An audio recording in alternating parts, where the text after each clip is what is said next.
Nah, ini mungkin kemampuan basic juga ya yang lu pada harus pelajari, karena ini biasanya dipelajari di kelas 10 semester 1, in case lu lupa. Lo kedepannya akan menemukan beberapa bentuk vektor, ada berdasarkan titik koordinat, yang mana lu harus convert dulu dari sumbu x, y, nanti akan menghasilkan persamaan vektor, atau lu bisa punya suatu vektor yang bergantung sama fungsi waktu, seperti itu. Secara matematis ya, mungkin lo kalau udah belajar tentang persamaan garis atau persamaan fungsi, lo akan ngerti maksudnya apa di matematika. Tapi untuk titik koordinat, simple aja sebenarnya, tapi cukup mindful nih ya di bagian sini. Ketika lo punya suatu titik nih, ada titik, dia ada di titik x, y misalkan. Maka untuk bisa mengubah dia dalam bentuk persamaan vektor, itu simple aja pakai informasi x sama y, di mana si x itu nempel sama i, yang y nempel sama j, seperti itu. Jadi misalkan gue punya 3,4 aja x, y-nya.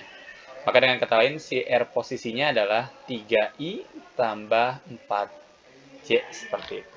Dan kedepannya lo akan dikasih tahu, ditanyain juga tentang magnitude, atau magnitude adalah besarnya, besar si persamaannya ya dengan sederhana, ini adalah X kuadrat tambah Y kuadrat. Jadi yang si I-nya kan ada X tuh, 3 ya kalau kasusnya di sini.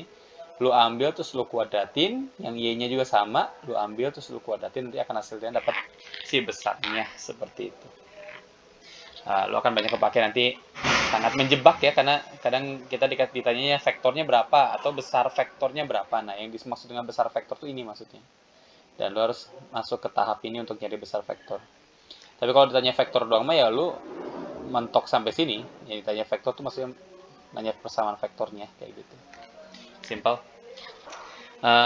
Itu basic yang lo harus pelajari juga. Yang kedua adalah nanti lo akan nemu vektor tapi berdasarkan fungsi waktu. Misalkan nih, gue punya RT itu artinya posisi ya, dia nunjukin posisi terhadap waktu. Itu artinya dari persamaan RT ini kita bisa tahu posisi dia di waktu yang kita pengen. Maka di sini ada T kuadrat 4T tambah 5. Jadi kalau misalkan gue pengen tahu pas 1 detik si benda udah nyampe mana sih, misalkan, atau posisinya di mana, ya lu masukin T-nya 1, misalkan kayak gitu. 3 kali 1 dikuadratin tambah 4 tambah 5 gitu. 4 kali 1 ya, gitu. Sehingga lo akan dapat 3 tambah 4 tambah 5. 7 tambah 5 itu 12. Ya, ternyata dia jatuhnya di 12 meter, let's say, gitu. Bisa juga dalam bentuk VT ya, kecepatan. Sama idenya, lo bisa tahu kecepatan di detik segitu tuh berapa gitu. Ini yang kita sebut sebagai VT. 4T kuadrat tambah 5, misalkan gue kasih contoh. Masukin misalkan T-nya 1.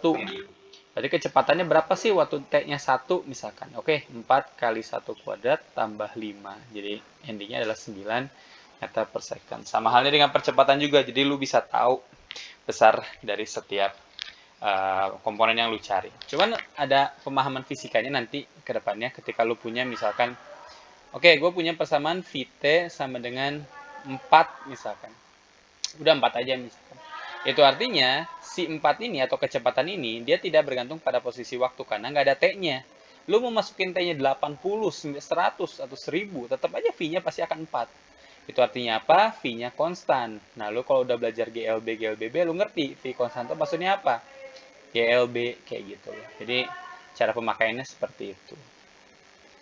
Atau enggak AT-nya misalkan, AT-nya konstan, misalkan 2 doang, ya artinya A-nya konstan. Seperti itu, A-nya nggak berubah-ubah, hanya segitu-segitu aja. Berarti dia masuknya kalau A konstan kan berarti GLBB ya. Lu harus balik lagi tuh ke materi GLB sama GLBB kalau lu lupa gitu idenya tuh kayak gimana.